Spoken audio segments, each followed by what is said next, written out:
नमो नारायण। जय महाकाल, जय माँ बगलामुखी। सभी मेरे दर्शकों का बहुत बहुत स्वागत है। आई होप आप लोग अच्छे होंगे, स्वस्थ होंगे, आपकी आध्यात्मिक उन्नति आगे बढ़ रही होगी। और देखिए, आज का टॉपिक है कि एक जो शिव भक्त होता है, जो सच्चा शिव भक्त होता है, जो भगवान भोलेनाथ को हमेशा याद करता रहता है, उनकी भक्ति में डूबा रहता है, तो उन पर, यानी उस इंसान पर या उस भी पर्सन पर कौन से 5 भगवान की कृपा अपने आप हो जाती है, कौन से 5 देवताओं की कृपा अपने आप होती है, और किस ऊर्जा चक्र में वो हमेशा सुरक्षित रहता है, कौन सा घेरा उसके इर्द गिर्द रहता है, कौन से भगवान की कृपा उसके आसपास रहती है, अपने आज के इस वीडियो के टॉपिक से हम जानेंगे। भगवान भोलेनाथ जो देवों के देव महादेव हैं, बड़े कृपालु हैं, शीघ्र ही प्रसन्न हो जाते हैं और इतने दयालु हैं कि उनको अगर सिर्फ आप धतूरा भी चढ़ा देते हैं, बहुत सी जगह में ऐसा बोला गया है कि उन्हें पंचामृत चढ़ाएं, तो अगर आप सिर्फ पानी, दूध की सिर्फ 2-4 बूंद डाल के पानी भी चढ़ा देते हैं तो भी प्रसन्न हो जाते हैं। कपड़े ऐसे पहनते हैं कि छाल, शरीर पे भस्म, सोने का एक भी जेवर नहीं। जिन्होंने समाज की भलाई के लिए चंद्रमा को अपने जटाओं में स्थान दे दिया, जिन्होंने नंदी भगवान जो देवता हैं, जो गण हैं, उनकी पूजा से प्रसन्न होकर उन्हें एक ऐसा स्थान दे दिया जो आज भी आपको हर मंदिर में देखने को मिलता है। जिन्होंने प्रसन्न होकर गणपति भगवान को एक ऐसा दर्जा दे दिया कि जिसका पूरा सनातन धर्म साक्षी है, और आगे आने वाले कई सालों में भी आप जानेंगे कि पहला जो पूजन होगा वो गणपति भगवान का ही होगा। बहुत शीघ्र प्रसन्न हो जाते हैं, चाहे आप मांस खाते हो, चाहे आप वेज खाते हो, हर प्रकार के प्राणी भगवान भोलेनाथ की शरण में जा सकते हैं। ये किसी में भी भेद नहीं करते हैं। तो इसीलिए एक शिव भक्त भगवान भोलेनाथ की भक्ति कर सकता है, चाहे वो नॉन वेजिटेरियन हो या वेजिटेरियन हो, इसमें कोई फर्क नहीं पड़ता है। इसीलिए भगवान के अघोर रूप भी है। तो जिस भी रूप में आप उन्हें प्राप्त करना चाहते हैं, आप प्राप्त कर सकते हैं। उसके लिए आप बाध्य नहीं है, और कोई आपको ये फोर्स नहीं कर सकता है कि आप नॉनवेज छोड़ेंगे तभी भोलेनाथ की कृपा आप पर होगी, क्योंकि भोलेनाथ की कृपा आपके नॉनवेज और वेज पे निर्भर नहीं करती, आपकी भक्ति पर निर्भर करती है। जैसे चाहें आप, वाम मार्ग से चाहें, दक्षिण मार्ग से चाहें, कोई भी मार्ग से चाहें, आपको मिल जाएगी। लेकिन आज के अपने इस वीडियो के माध्यम से मैं बताने जा रहा हूं कि कौन से देवताओं के घेरे में ऐसा साधक आ जाता है। सबसे पहले जो उसे घेरा मिलता है वो मिलता है भगवान विष्णु के सुदर्शन चक्र का। भगवान विष्णु का स्वयं मिलता है। क्यों मिलता है? जैसे ही भगवान भोलेनाथ का इंसान जाप करता है तो वो ऑटोमेटिक हरि का गुण पा लेता है, हरि की भक्ति पा लेता है। क्योंकि भगवान भोलेनाथ जब भी ध्यान में होते हैं तो श्री हरि विष्णु की नाम जाप में विलीन रहते हैं, और श्री हरि हमेशा भोलेनाथ के जाप में विलीन रहते हैं। तो ऑटोमेटिकली भगवान विष्णु की शक्ति उनको मिल जाती है।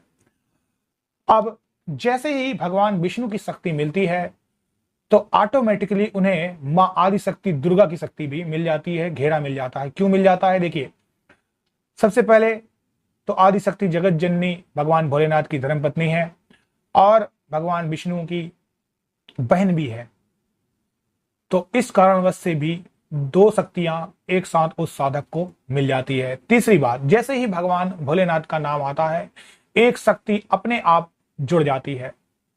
क्यों जुड़ जाती है इसको भी समझिए। वो शक्ति है भगवान बजरंगबली की, हनुमान जी की, जो कलयुग में जीवंत है। पहला तो स्वयं रुद्र हैं, रुद्र के अंश हैं। दूसरी बात है कि जैसे ही हनुमान जी देखते हैं कि श्री हरि नारायण विष्णु का भी ये साधक है, श्री शिव का भी ये साधक है, तो जहां शिव हैं और जहां विष्णु हैं वहां हनुमान जी हैं। तुरंत ये शक्ति भी जुड़ जाती है और ऐसे इंसान के आसपास ये घेरा लग जाता है। भगवान बजरंगबली हनुमान जी अपनी गदा वहां पर टेक देते हैं। फिर कोई भी आपका बाल बाका नहीं कर सकता है। तो ये 3 शक्तियां स्वतः मिल जाती हैं। अब चौथी शक्ति जो आती है, चौथी शक्ति जो आपके इर्द गिर्द घेरा बना लेती है, वो बना लेती है भगवान कार्तिकेय की। भगवान कार्तिकेय की, क्योंकि भगवान कार्तिकेय स्वयं युद्ध के देवता हैं। तो कोई इस ब्रह्मांड में ऐसा शक्तिशाली नकारात्मक ऊर्जा पैदा नहीं हुई है जो भगवान कार्तिकेय के सामने टिक पाए, क्योंकि वो खुद स्वयं युद्ध के देवता हैं। तो उनसे आप पार नहीं पा सकते हो। तो ये चौथी शक्ति भी ऑटोमेटिकली जुड़ जाती है। उसके बाद 5वीं शक्ति जुड़ जाती है भगवान गणेश जी की, गणपति की। और आप सभी लोगों ने पहले की पौराणिक कथाएं तो सुनी होंगी कि गणपति भगवान ने स्वयं अपना शीश त्याग दिया था, लेकिन फिर भी भगवान भोलेनाथ को अंदर आने नहीं दिया अपने मां के प्यार में, अपने मां के वचन में। तो अब सोचिए कि भगवान भोलेनाथ की जब आप पूजा ही कर रहे हो, जिसके साधक हो, तो फिर गणपति भगवान कैसे आपकी रक्षा करेंगे। तो ये तो आपने जान लिया कि 5 देवताओं की आपके सर पे रक्षा हो जाती है। लेकिन कुछ देवता अब ऐसे भी हैं जो आपकी हर प्रकार से रक्षा करने लग जाते हैं, जो इनडायरेक्टली जुड़ जाते हैं। जैसे भगवान नंदी का पहरा तुरंत आपके इर्द गिर्द हो जाएगा। नंदी जी वहां पहरा दे देते हैं, कोई बाल बांका आपका नहीं कर सकता है। तुरंत वीरभद्र वहां पर आ जाते हैं, कोई आपका बाल बांका नहीं कर सकता है। भगवान के तुरंत सारे वीर आ जाते हैं वहां पर, जितने भी गण हैं सब आ जाते हैं वहां पर, चाहे वो क्रोध भैरव हो, अस्तांग भैरव हो, चंड भैरव हो, कपाल भैरव हो। सारे भैरव आपके इर्द गिर्द घेरा जमा लेंगे वहां पर। और जैसे ही भगवान भोलेनाथ का नाम लिया जाता है तो ऑटोमेटिकली वहां पर 64 योगिनियां भी अपना घेरा बना लेती हैं। उसके बाद भगवान भोलेनाथ का वहां पर त्रिशूल रक्षा करता है। स्वयं भगवान शिव जी के गले में विद्यमान नाग आपके इर्द गिर्द सुरक्षा घेरा बना लेगा, रक्षा करने लगेगा। तो देखिए, इतनी सारी चीजें हैं जो एक सच्चे शिव भक्त को मिलती हैं, और ऐसा शिव भक्त ऑटोमेटिकली शिवमय हो जाता है और अपने आसपास के 5 किलोमीटर के 10 किलोमीटर के दायरे में भी सुरक्षा घेरा बना लेता है। तो आप सभी लोग शिवमयी हो जाएं, शिव भगवान की शरण में जाएं, से शिव को याद करते रहें। आप सभी लोगों का कल्याण जरूर होगा। नमो नारायण। जय महाकाल, जय मां बगलामुखी।